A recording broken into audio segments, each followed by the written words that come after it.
All right, thank you everyone for joining us. We still have a few folks joining, so I'll give a little bit of time for them to do that by starting with some of the less important stuff that you're probably less interested in, the ground rules and that kind of thing. Hello everyone, my name is Alec Gurlock. I'm the Director of Communications for C2ES. Welcome and thank you for joining us today or this evening, whatever the case may be for you. We'll begin with some comments from C2ES President Nat Keohane regarding C2ES work in the area of international dialogue, as well as the importance of implementing policies that allow the US to reach its nationally determined contributions. Nat joined C2ES earlier this summer, succeeding Bob Perciasepe as C2ES President. Prior to that, Nat was an economist, Nat is an economist with more than 20 years of energy and environmental policy experience. He was most recently Senior Vice President for Climate at EDF, where he led research and policy advocacy on climate change in the US and globally. In 2011 and 12, Nat served as White House Special Assistant to the President for Energy and Environment in the National Economic Council and Domestic Policy Council, helping to shape administration policy on energy and environmental issues. So we're all very happy to have Nat on board with us now here at C2ES. Following Nat's remarks, C2ES Vice President for International Strategies, Kaveh Guilanpour, will offer a briefing on the goals of Glasgow's COP26 and some insights for what you should be looking out for. Kaveh also joined us this year, coming our way from the UN. Over more than 20 years working in environmental and climate change issues. He's had various roles, including legal advisor on the UK and EU's climate change negotiating teams, the UK's head of UNFCCC negotiations, lead negotiator in climate change for the EU, a lead negotiator on climate change for the Alliance of Small Island States, the Secretariat of High Ambition Coalition, and principal advisor on climate change to the Republic of Marshall Islands. Before joining C2ES, Kaveh served for 2 years as a senior member of the UN Secretary General's Climate Action Team. But before I pass it over to Nat, I just want to point out a couple points for housekeeping. This session will be recorded and is being recorded today. We'll be posting it on the C2ES YouTube account for your reference. I'll try to send around a link as soon as I can this afternoon. After Nat and Kaveh's comments, we'll open up things for questions. To ask a question, please use the raise hand function on your Zoom control panel. I assume we're all very familiar with that at this point. Beyond that, please keep your mics muted during remarks and unmuting yourself for questions when I call on you. Nat and Kaveh will both be in Glasgow next month, so please keep in touch with us as you are looking for quick reaction or explanations of what's happening on the ground there. We can certainly make them available for comment or for just an explainer. So to do that, you probably all have my email now, but it's gerlacha@c2es.org, or you can call me at +1 517 214 7415. With that, I'll hand it to you, Nat. Thanks, Alec, and thanks everybody for joining. It's good to see a number of folks I've known for a long time on the call, and also some folks that I look forward to meeting. So thanks everybody for joining. And what I thought I would do is provide some framing for the conversation and especially some context for the discussion that Kaveh will lead and the briefing he'll give on what to expect in Glasgow and the COP. And I just want to first mention, where C2ES comes in and these international negotiations. Some of you may know this, but I think it's useful to reflect on briefly. I then want to talk about the context here, where we are in the negotiations. Again, familiar to many of you who are COP veterans, but I know we've got a broad range of folks who may be new to the COP. Briefly, just provide that context and then talk a little bit at the US. I will aim to take no more than 5 minutes so that I can turn it over to Kaveh. So just briefly, for those of you who don't know C2ES, as you heard, both Kaveh and I are new to the organization, but I've known C2ES from afar for a long time. C2ES has been a leader in convening lead negotiators, heads of delegation in private conversation as a way of driving good outcomes in the international negotiations. We've been a presence in the COPs for, I think, going back well over a decade, and we've convened heads of delegation in these private settings for nearly that long. I think we were widely credited with helping to create the framework that led to the Paris Agreement, simply by by fostering that sort of dialogue among countries, among negotiators from many different countries.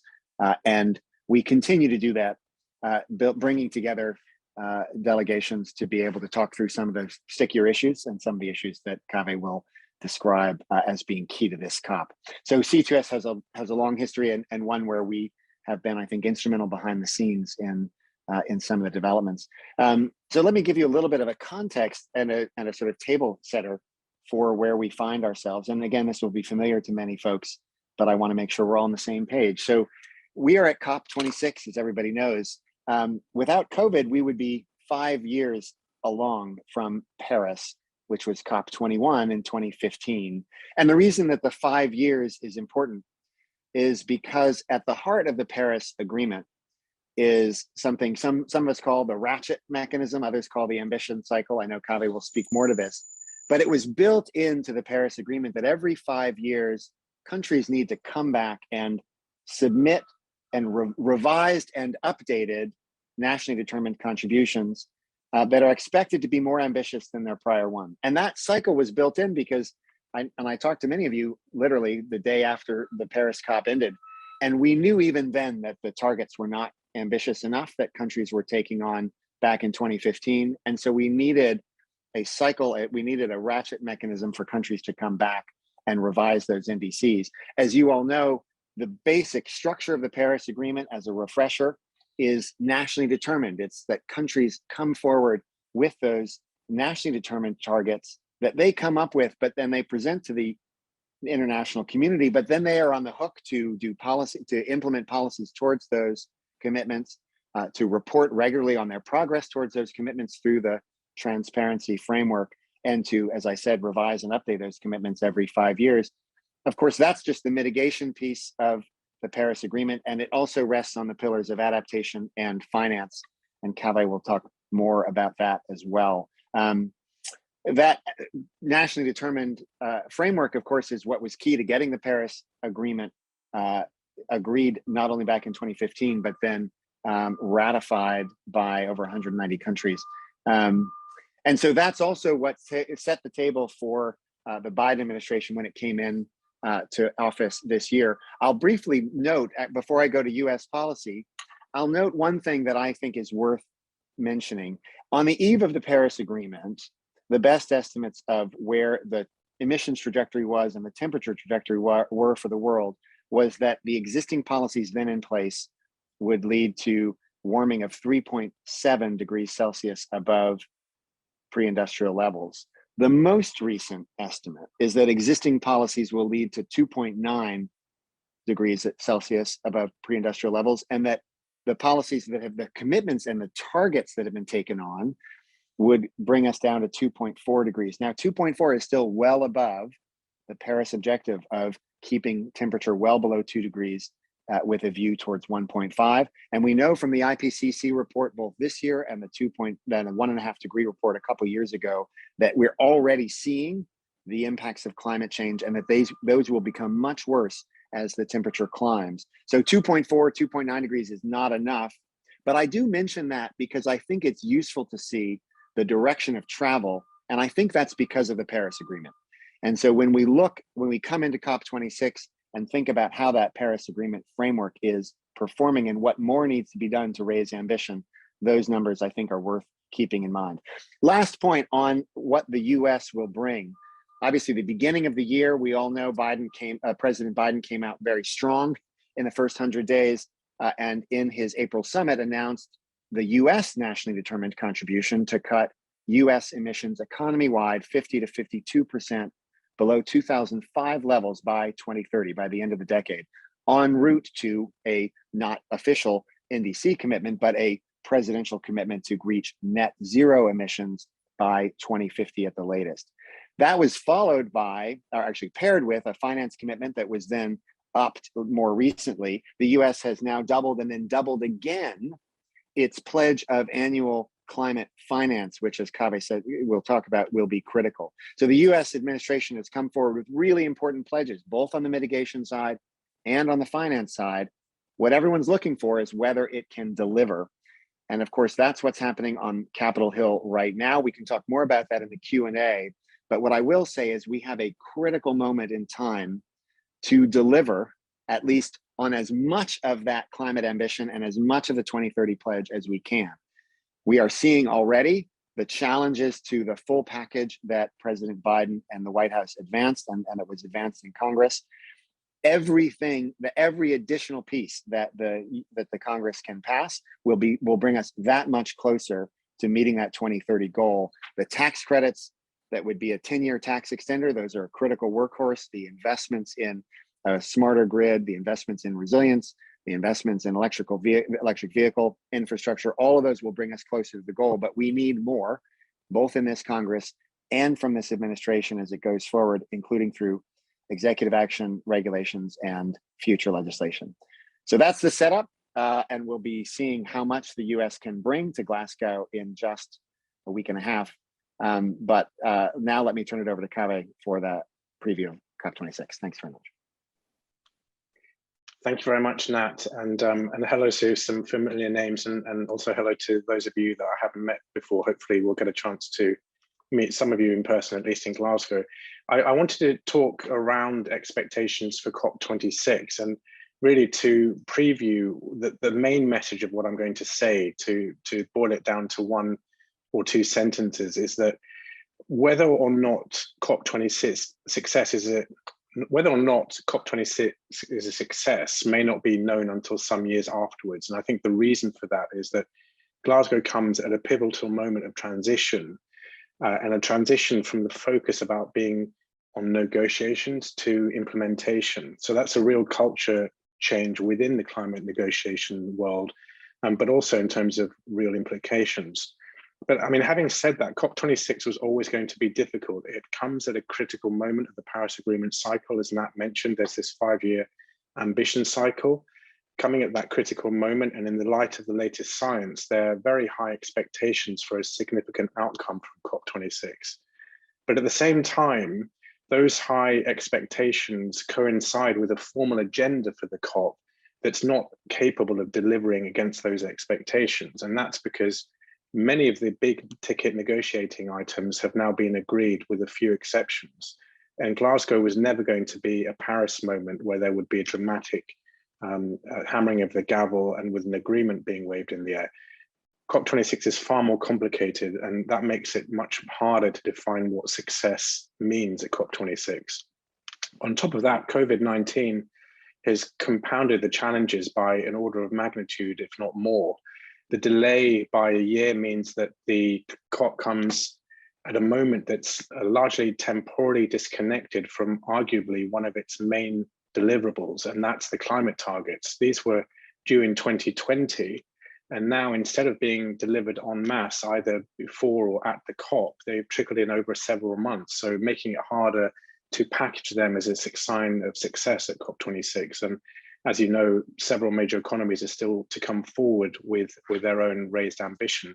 And the other main deliverable for COP26, which is developed countries making good on their promise of 100 billion in climate finance a year for developing countries, it's still not clear whether that will be met. And even if it is, that won't guarantee success, because many see that as a floor of ambition and not a ceiling.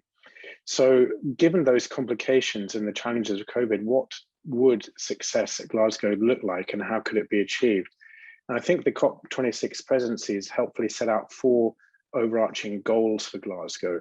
These are to secure global net zero emissions by mid-century and to keep alive the hope of staying within the 1.5 degrees Celsius limit. The second is to adapt and to protect communities from the impacts of climate change as well as natural habitats. The third is to mobilize climate finance. And the fourth is to collaborate to both finish the implementing guidance of the Paris Agreement, but also to collaborate and accelerate action on climate ambition in the real world through subnational action. I think particularly on the 1.5 limit, this is a clear expectation that's delivered around, has grown up around COP26, based on the demands of civil society, movements around the world, and also the latest science of the IPCC. And it's going to be vital that Glasgow gives a credible and unequivocal response to the urgency of that latest science. And there's many components of the COP that could do that, including what leaders will say in the first 2 days, the aggregate impact of the NDCs or climate targets that countries have come forward with by or at the COP, and also announcements in the action agenda. Another important part of the signal will be the formal decision that comes out of Glasgow that talks about how countries will respond to that gap in ambition. But I think it's important to understand that COP26 was never capable of entirely closing the mitigation gap to 1.5. But as Nat mentioned, every COP since Paris has closed that gap, and COP26 will be in another moment. The Paris Agreement has this 5-year ambition cycle. It was designed to incrementally raise ambition. The Paris Agreement is working, but it was never meant to work in one step. So this will be an important step, but not the last one. On the question of adaptation, even at 1.5 degrees, there will be severe impacts around the world. And again, increasing impacts provide an important context to COP26, including the climate impacts that we're seeing increasingly in the US, in the EU, and of course, in the most vulnerable countries around the world. So it will be important to have a deliverable on that, and particularly to further elaborate what the global goal on adaptation looks like. So how do we deliver on the Paris Agreement goal to reach climate resilience by for all countries? In addition to adaptation, I would say there are high expectations on the issue of loss and damage, which is quite controversial because on the extreme, it could be viewed as an issue of compensation and liability. But at its heart, it's really a question of how do countries cope with the inevitable impacts of climate change that don't respond to traditional adaptation methodologies. And again, movement on climate finance could be an important way to see some progress on that. And turning to finance, of course, the other totemic issue for this COP is developed countries delivering on their 100 billion a year by 2020. That was the promise made in Copenhagen over 10 years ago now. The US has made an important step by doubling its contribution, but it's still unclear whether or not the COP will see that promise delivered, but it's important that it does so. But in addition to that, COP26 will also start discussions on what the post-2025 climate change goal, climate finance goal looks like. And this will be important because the conversation has to start on how we, in the jargon, call the shifting of the trillions. How is the global economy aligned with the goals of the Paris Agreement? And that's about much more than 100 billion a year. So in all of these three areas, staying within 1.5, adaptation and finance, COP26 could send a very important signal of accelerated action and set a forward-looking vision. And in doing so, can really mark the transition from zero-sum negotiations that have sort of characterized the last 30 years of the climate negotiations to rather a mode of win-win collaboration around solutions. And in that sense, the success of COP26 may not be known until some time afterwards. So it's not going to be a Paris moment. To do that, it would be very helpful if the COP presidency would focus ministerial political discussions on each of those three goals to set that forward vision.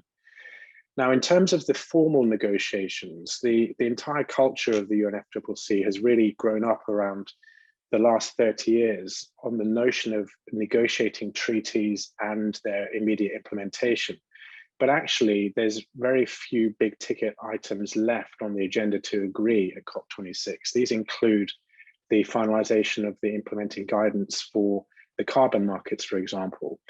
But there's a real risk that the success of COP26 is determined solely on a single issue, such as the carbon markets, which is what happened in Madrid, when actually there's so much more going on. And frankly, probably more important things to agree, such as the transparency regime at COP26.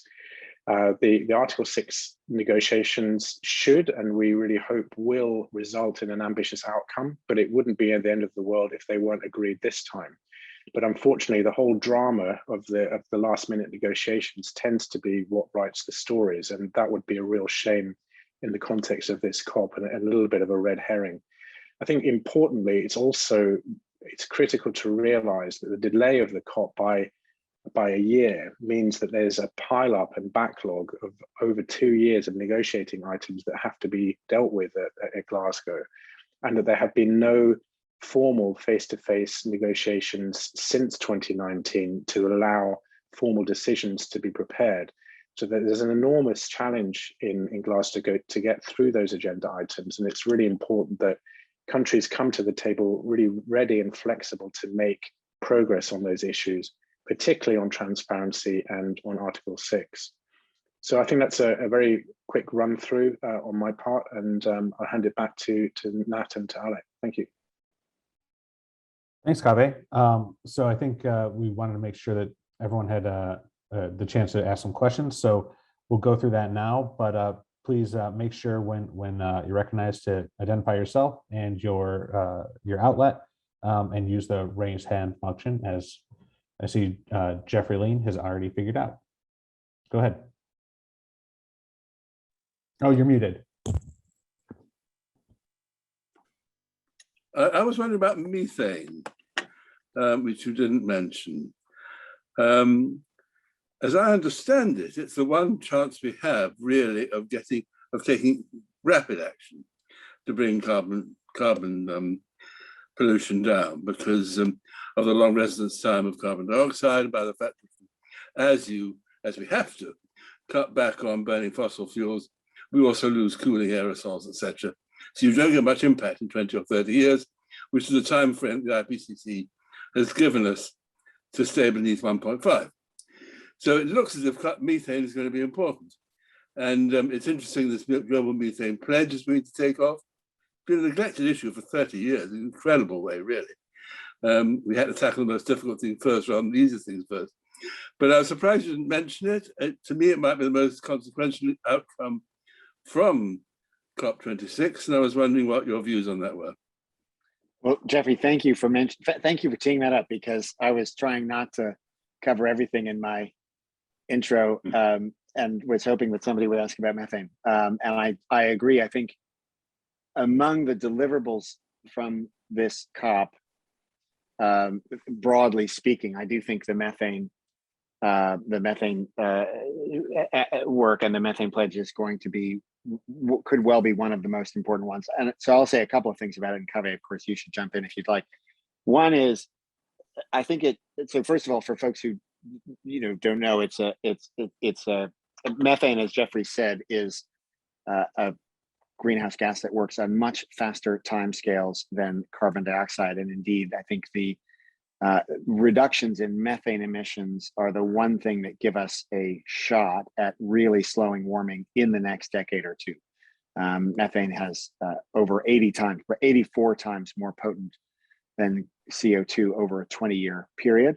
And so reducing it is often very cost effective, certainly from the oil and gas industry, which is one of the major sources, also from coal bed methane. Agriculture is a major source of methane, although that is a more challenging one in the immediate term. But the oil and gas industry provides enormous cost-effective, in some ways cost-saving opportunities to reduce methane emissions. And the US has been mobilizing. I think it's now over 50. We expect maybe as many as 70 countries to join on this.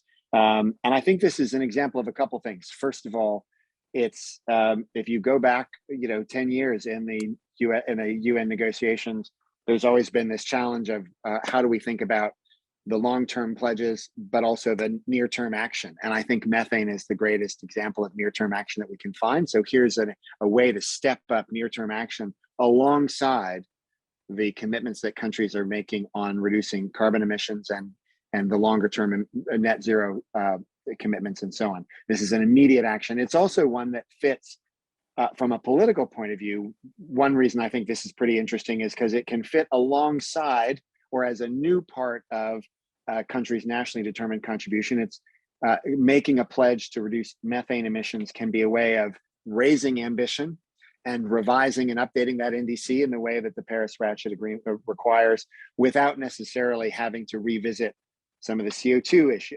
reductions. If countries think they're doing as much as they can on CO2, methane provides another avenue. In this respect, I think it is the only let's say the only downside. While the Methane Pledge so far has been extraordinarily well received, and I think it's a great example of U.S. leadership under the Biden administration globally, the big missing player is China. This would be a natural place for China to be able to step forward and raise its ambition, even without necessarily, if it's not willing to move on its carbon commitments. China is an enormous source of methane, and it really has cost-effective opportunities to do so. So it would be good to see some of those other major emitters like China step up and join. But I think this is, for all the reasons you said, Jeffrey, a really important initiative, and could be one of the, I think probably will be one of the most important things to come out of the fortnight in Glasgow. All right, thanks. So we have another question from James Osborne.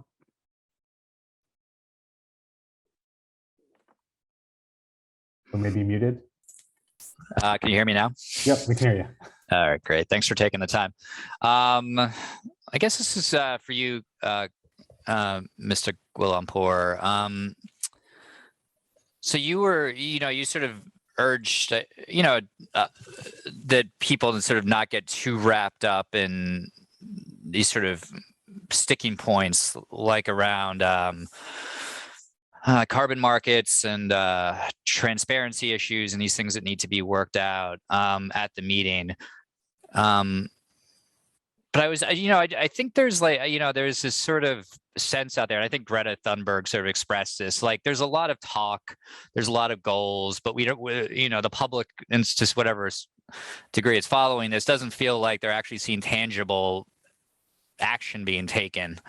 They're not seeing the sort of changes they sort of anticipate. I wondered, you must have seen Greta Thunberg's statement. I wonder what you made of it, and whether, she has a point that this is a lot of talk, a lot of goal setting, but not a lot of actual action to this date. And maybe that's by design under Paris, but could you address that?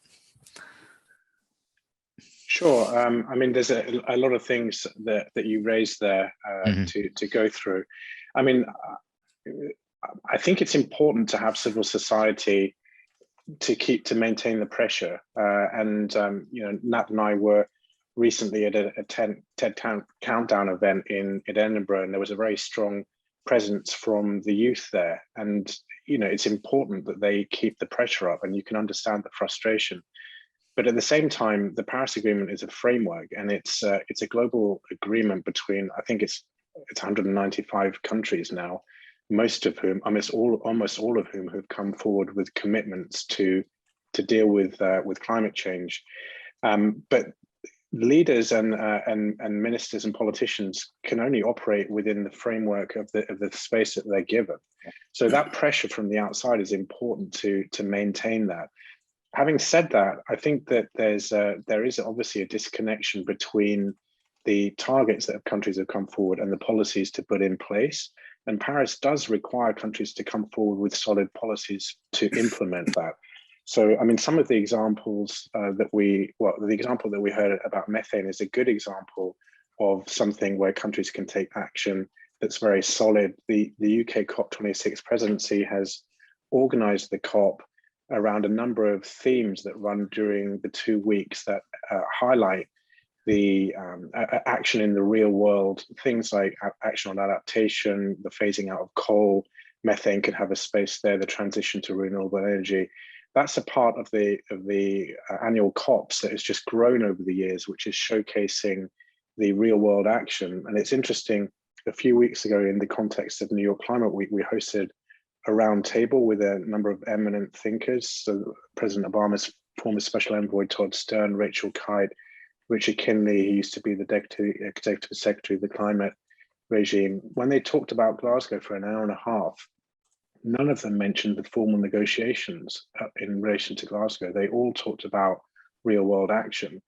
The problem is that Glasgow is never going to deliver in one step the staying on track for 1.5. It can close that gap, and the Paris Agreement was designed to close that gap over time.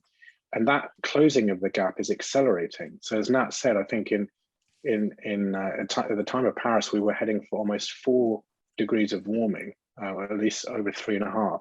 Now we're down to around 2.5. We still haven't seen whether China and India would come forward with raised targets that would close the gap further. So it's an important milestone. But of course, people are not going to be happy because the job will not be done. And as we move from negotiation and setting targets on paper to implementing in the real world, it becomes hard. It's going to be a challenge. It's going to be transformational in a way that hasn't been seen since the Industrial Revolution. So we're seeing the first signs of that, but Glasgow is not going to deliver the final step. It will be one step in that road. Let me ask you this as a follow-up is, Sure. From, like you said, Paris required them to come forward with solid policies to meet the targets they laid out there. Have they done that? Have they done what they said they would do in Paris, to what they were supposed to do by this point in time? I mean, I think I can come in for the countries and regions that I know most about, and I think Nat should maybe come in on the US. But if you take the European Union and, for example, the United Kingdom, both of those have either legislated or in the process of legislating net zero to be a binding commitment by 2050. I mean, that was, even 5 years ago, that would have been inconceivable that would be the case. Many thought it was impossible to reach net zero by 2050. Now we know not only is it possible, that we know how to do it. So that's a huge difference in 5 years. And if you look at the European Union, for example, they're putting in place a solid legislative package to deliver that. The UK, I think just yesterday, put forward a package to deliver on its net zero by 2050. I haven't looked at that yet. A number of countries are doing the same.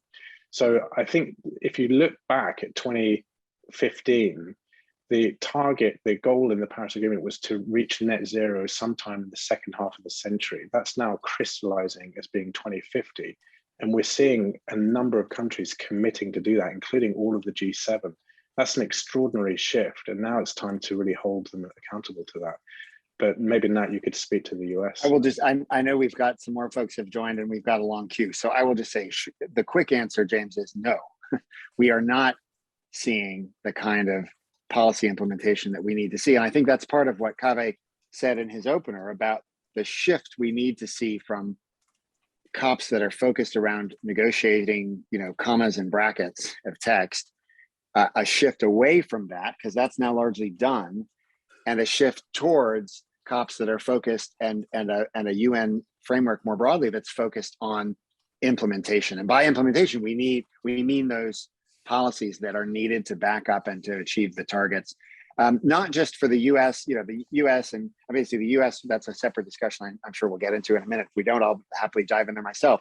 But for the whole host of, middle income countries, Thailand, Vietnam, a huge number of countries that are industrializing, that have rising emissions, that need, if we could have a international approach that really focused on sharing best practices, really good policies, what sort of interventions can succeed, that would do a huge amount, I think, towards building the conference and the confidence and bolstering those policies in countries to actually achieve their targets. This is actually something I think that we will see over the next couple of years. Ideally, we will see in the COPs, where C2ES is working to get that done. But that's where, as Kaveh says, we won't really know the full success of this COP for a couple of years in terms of seeing whether we start that shift. Thank you. So next is Joan. Hi, I didn't know I was up yet. That's very exciting. How are you?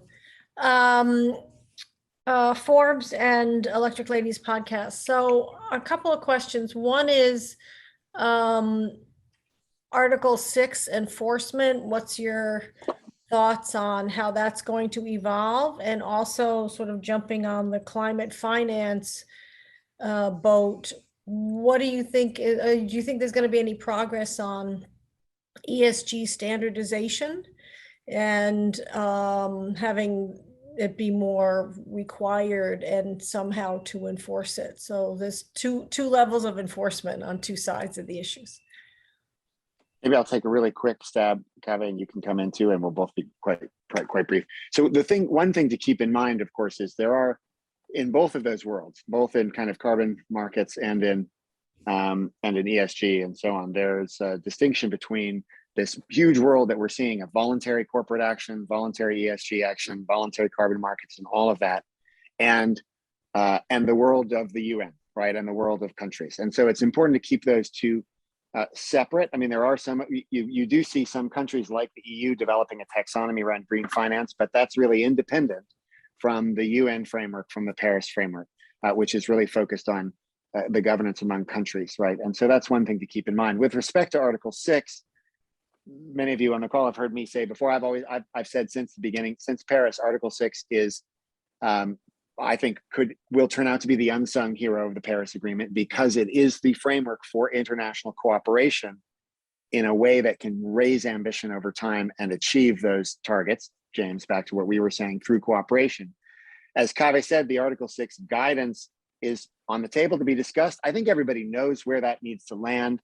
There was a president's text that was introduced at the very waning hours of COP25 in Madrid back in 2019. We ran out of time then.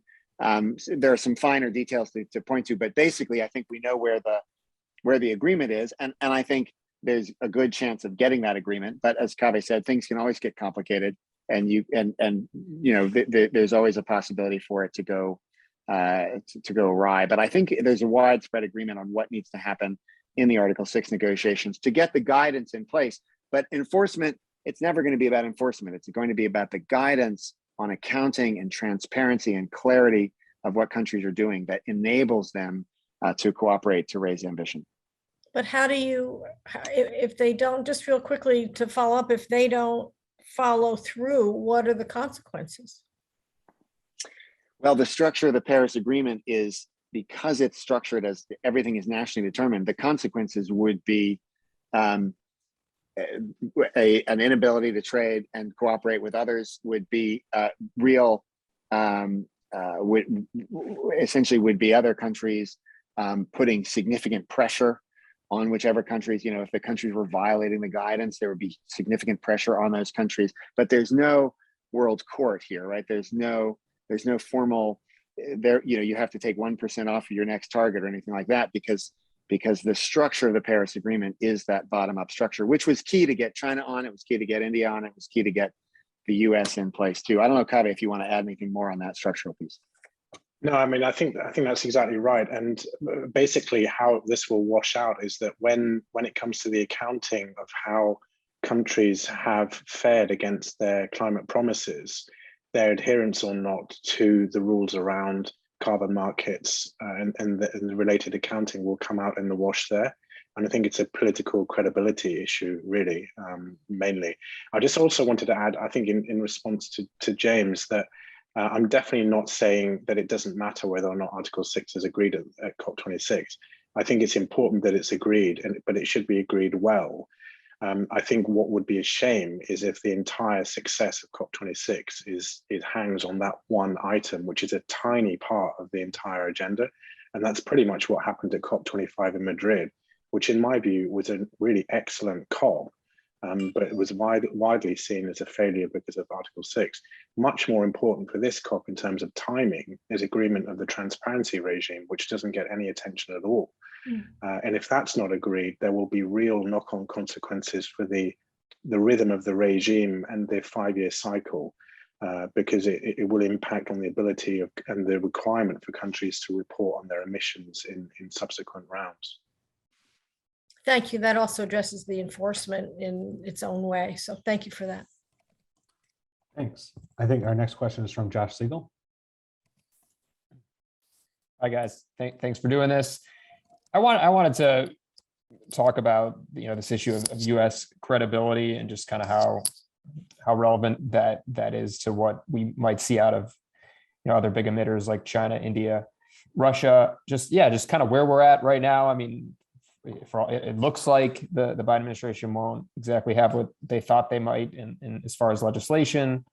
This idea of bringing this mix of tax credits, regulations, state action, company. I mean, is that kind of is that persuasive to competitor countries, and especially countries like China, India, that will probably take any opportunity to question whether the U.S. is actually doing what it says it's going to do?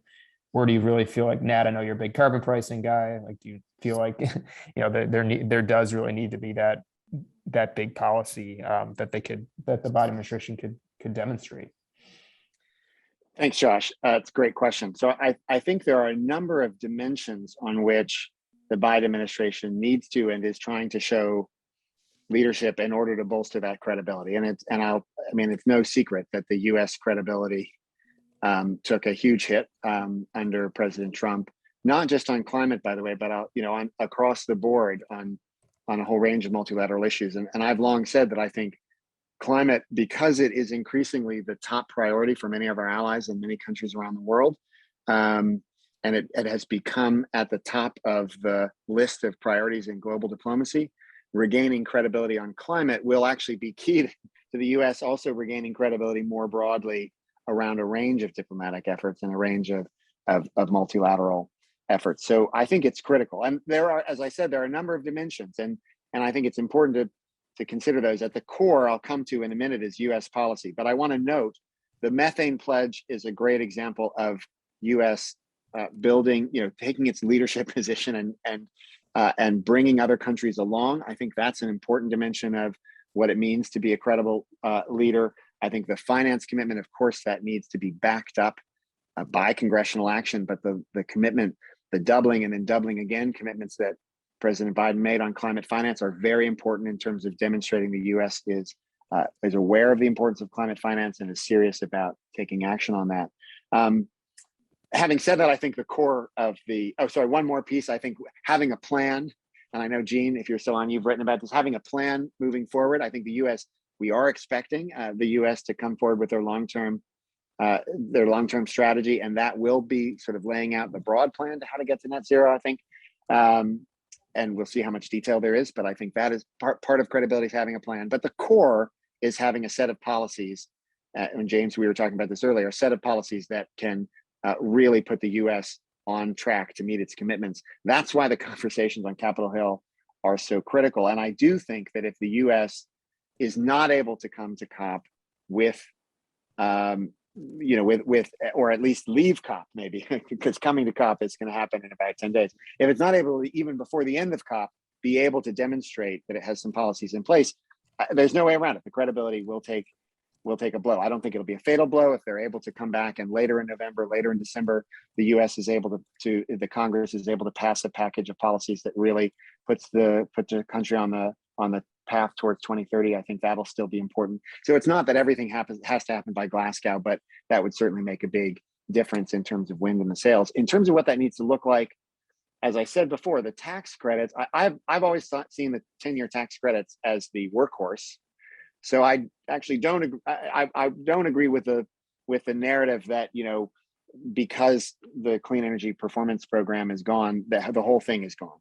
Having said that, as I said in the outset, this is the moment to get as much as can be achieved through Congress now, because everything else is going to need to be done by regulation, by executive action, or by legislation further down. So it's critical that the Congress get as much through in this moment as possible. And if that's not going to be the SEP, it has to be the tax credits. It has to be the other investments in grid and battery, vehicle electrification, battery storage, and so on.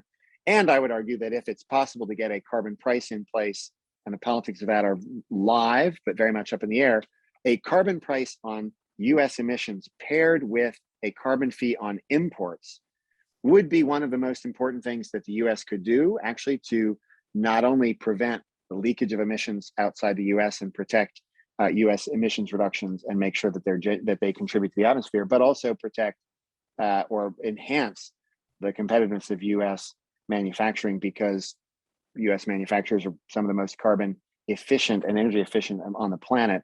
But right now, that is an advantage that's not being captured because there's no price on it. So I think a carbon price paired with an import fee would be one of the most powerful things we could do, both to reduce emissions and to put and to to ensure the U.S. leadership in a low carbon economy. But it's not going to be a litmus test of is there a carbon price or not.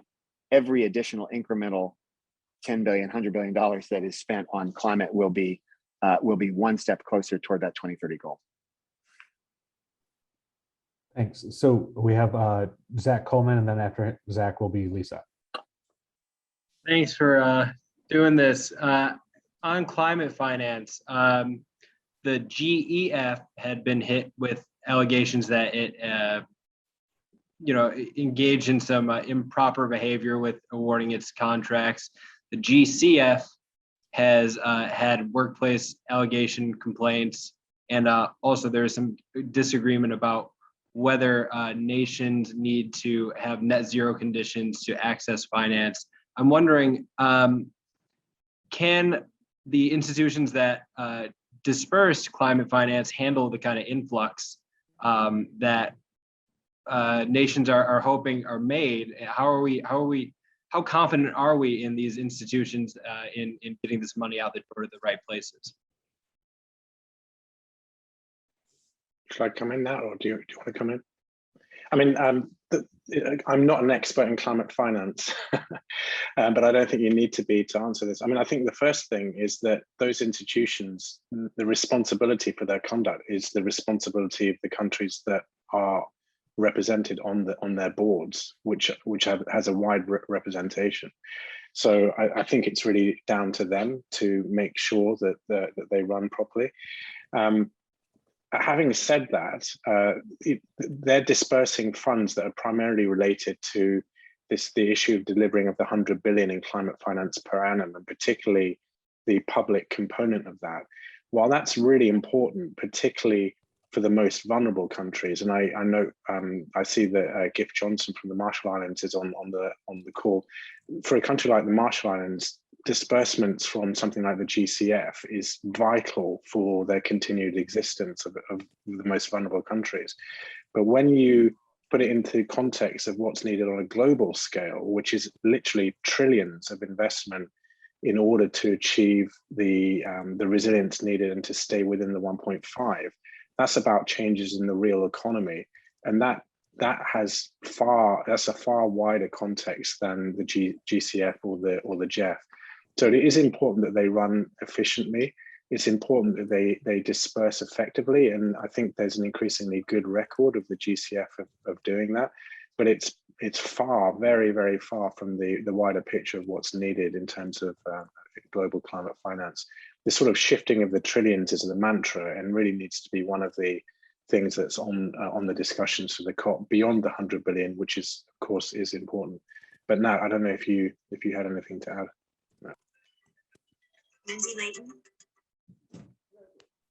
Yeah, let's go to Lisa.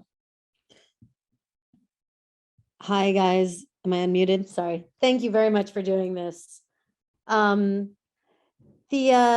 two quick questions, if you don't mind. One, I'm wondering what you expect out of the G20, or last chance to move some countries before COP. And secondly, just going back to the U.S. credibility question, and apologies to folks who are on the other COP call this morning and heard me ask the same question to others, but I'm wondering how much, the fact that China, India, Australia have not put up new targets, others have put up weak targets, and Kerry's team, after traveling to dozens of countries and making it his stated goal to get all of the G20 countries to put up new ambitious NDCs, has not been able to. How much of that is the US? How much of that is questions about US credibility, waiting to see whether we're really going to do what we say we're going to do? Or is it something else? Is it just their own domestic politics? Yeah, it's a great question, Lisa. Maybe I'll start with the second part, and I'll turn to Kaveh, who can also weigh in as well on the G20. So, I mean, look, I think there's there's always domestic politics, right? We say we need to remember. I mean, I know everyone on this call knows, but there's domestic politics everywhere. So I don't want to discount that, because it's always there's always reasons that that in individual countries. But here's my take on the broader dynamic. We'll see what Kaveh wants to add. And this goes back in some ways to where I started, and Lisa, before you I think jumped on. I mentioned the gain that we've seen, the drop from projections of 3.7 degrees on the eve of Paris to now 2.9 or 2.4 if you look at the pledges, which is still far away from where we need to be, but it's going in the right direction. And I see this as sort of a tale of two sets of countries. Okay, if you look at the US and the EU and UK and other advanced economies, you're seeing the ratchet is working. The 5-year ratchet is really bringing countries back to the table. Of course, with the US, it was Trump to Biden, but that 5-year provided the framework and the forcing function for Biden to have to come back with something really big, and right away. And I think you see with you were able to see the US leverage that with Japan, with Canada, with others. So I think if you look at those countries, I realize Australia is an exception. For the most part, I think we would say, wow, the ratchet is working. But if you look at the next tier of really big emerging economies, China, India, as of yet, we'll see whether there's motion, but India, Russia, South Africa, Brazil, each of them, each country that hasn't updated its, each country that hasn't updated its NDC hasn't updated it in its own way, maybe as a bad take on Tolstoy. But I think that what you're seeing is they're not feeling the pressure on that ratchet. And so the dynamic I think need to get to is one where that ratchet is also, and that need for greater ambition is also being felt by that set of emerging economies. And I think part of the dynamic that we will get there, the way we'll get there, is when the US is seen to be, in particular, the US is seen to be living up to its commitments and credible on its commitments. Then I think the spotlight will shift from the US, where it's been, rightly, certainly for the last 4 or 5 years, the spotlight will shift from the US to those other major emitters. And the demands, especially from the most vulnerable countries and the countries that have the most to lose from climate, will start coming to those other major emitters and saying, where are you in this? Why you have to come forward, China, and also up your ambition. And you can't hide behind the US. So I think part of the challenge we've seen in recent years is that US intransigence and US stepping back has allowed others to have a pass. And this is why the US credibility piece is so important, because as the US ideally restores that credibility, shows that it's serious, and begins to deliver on its commitments, I think we will see that pressure step up on some of those other major emitters. And that's the dynamic that I think we will need if we're going to make much more progress to below 2. But let me stop there and probably see what you think. And also you may have more update on the G20. No, I mean, just very quickly, I was pleasantly surprised by the outcome of the G20 climate ministers earlier this year. And I think if that could be translated into an endorsement from the leaders, that would not be a bad outcome. And, Scott Morrison from Australia is coming to the COP. Prime Minister Modi just announced today that he was coming to the COP. I don't think that would have been the case necessarily had there not been pressure from the highest levels in the US. So I think the US has made a definite difference in terms of its outreach. Maybe not as much as it would have wanted, but let's wait and see. There's still time between now and the 12th of November. So let's see. So our next question is from Jean Chudnik, and then we'll get to you, Rachel, after Jean. Hi, thanks for taking this call. I mean, this is very much the same theme, but I'm wondering, sort of as concretely as you possibly can, what does the US need to do in terms of new announcements or commitments, either before or during COP, and sort of no matter what happens on the Hill? I mean, in your earlier remarks, you were talking a lot about the reconciliation package, but that either could go down in flames, or it could be pared down, or it could still be working its way through during COP. So I think we assume, I'm sure I think we know that the White House is working on some form of a rollout for some time in this time frame. Would that rely on regulation? Would that have a little bit of a placeholder for legislation? Or what do we know about what they're looking at, or what should they be looking at? So, I think we've always known since the Biden administration, since President Biden announced the target back in April, we've always known it was that to meet that 50 to 52% by 2030 was going to require a whole of government effort that was much broader than even in one legislative package or one regulatory approach, right? It's going to require investments from Congress in infrastructure. It's going to require legislation beyond that from Congress. Ideally, we would see over the next coming years legislation that actually included, enforceable limits on carbon pollution of some sort. Obviously, it's not going to happen in this session, or at least in this year. And so, but we also need legislation of the kind we're seeing in the reconciliation bill, the extension to the tax credits, the investments in electrification, and so on. So but that was, I would argue, was never going to be enough. You also needed regulation to be put in place. You needed additional executive actions, creative approaches towards land use, and so on.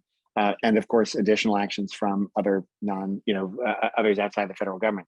So I think that's all remains true. And the U.S., I think we expect to see some form of putting some of the cards on the table. Here's where here's our plan. Here's where here's how we plan to meet the 2030 target. And there's been lots of analysis, as you all know. There was lots of analysis in the lead up to the 2030 announcement, or to the announcement of the NDC, that shows how you can get to that target. So it's not rocket science in terms of what you need to do. I think it will be important to have a plan, but the most important thing is to actually be implementing the policies that will achieve it. And that means congressional action.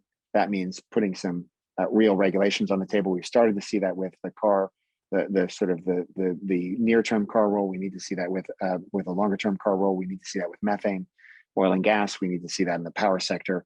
So I guess, Gene, I would say I'm less, obviously the administration needs to bring as much as it can to this COP. And that's just because of the performance piece of it, and because this is a focal point for international negotiations for climate. But I don't think on November 12th, people are going to say, well, that's it. Now we don't care what the U.S. does. It's going to be a constant need for the Biden administration and Congress to come forward with the additional policies that will be required to get us on a path to meeting that 2030 target. And as I said, everything they can do between now and November 12th is going to be really vital in bolstering their credibility in Glasgow. But even we know already that as much as they're able to get in the reconciliation and infrastructure investment bills, they will still need to be doing much more. And so it's going to be a continual requirement, I think, to see not just the plan, but to see them flesh out that plan with policies. The last thing I'll just say briefly, we mentioned briefly on the call, the Methane Pledge. I think there are other ways of the U.S. demonstrating leadership and building momentum and helping to contribute towards the Paris goals. Forests, we don't have time to go into it, but that's another big area where I think the U.S. can show some leadership and is doing some work to think about incorporating forests and nature-based solutions into climate finance, as well as helping to jumpstart market-based approaches around forests. So there are these distinct areas where the U.S. can help lead the world, but ultimately it's got to be not only having a plan in place, but having the policies to back it up. So Kaveh and Nat both have a little bit of extra time to stick around. So we're going to stretch this out a little bit. So you're welcome to stick around. Rachel Frazen, you're up. Hi, everybody. Thank you so much for doing this call. And I hopped on a little bit late, so I apologize if this was already addressed. Please let me know if it was. I know that a group of countries this week put out a statement pushing back on the idea of global net zero by 2050. Do you think that bodes poorly for the summit and how the negotiations will ultimately go? I can come in on that, Nat, if you want. So this was a statement that was outlined, released by the ministers of the like-minded developing countries. It includes China and India. I think this is a statement to this effect was expected. And I think many of the things that Nat talked about earlier in response to Lisa and others really depends on the position of the developed countries coming into the meeting. The more that the major economies from the developed nations come in with ambition, the more credibility they will have, and the more the spotlight will go onto others. So I think the statement actually wasn't as hard hitting as some of them have been in the past, although it was very clear in certain areas, and in many respects outlined some of the bare facts of what was agreed in the Paris Agreement itself. But of course, things have moved on a lot since then, including the science and also the opportunities for action. So I think it will be important to watch very closely what comes out of the G20 leaders summit on the eve of the COP, because if that does endorse what climate ministers said in the G20 earlier this year, that's a fairly good platform to get a good result from COP26. Thanks, Kaveh. Our next question comes from Sarah. Hi, thanks. Just to the point of finance again, do you expect countries to be able to deliver on the 100 billion at COP this year? And if so, how did they get there? Do you want me to come in again now? I can start that. I think there's still uncertainty over that. I mean, obviously the US stepping up with doubling its climate finance was very welcome. The way that I would put this is, I think it's a vitally important symbol of trust between countries, that this promise which was made a decade ago is delivered on, and for that reason it's very important. It's also important because it has real transformational value in a number of countries, particularly the most vulnerable.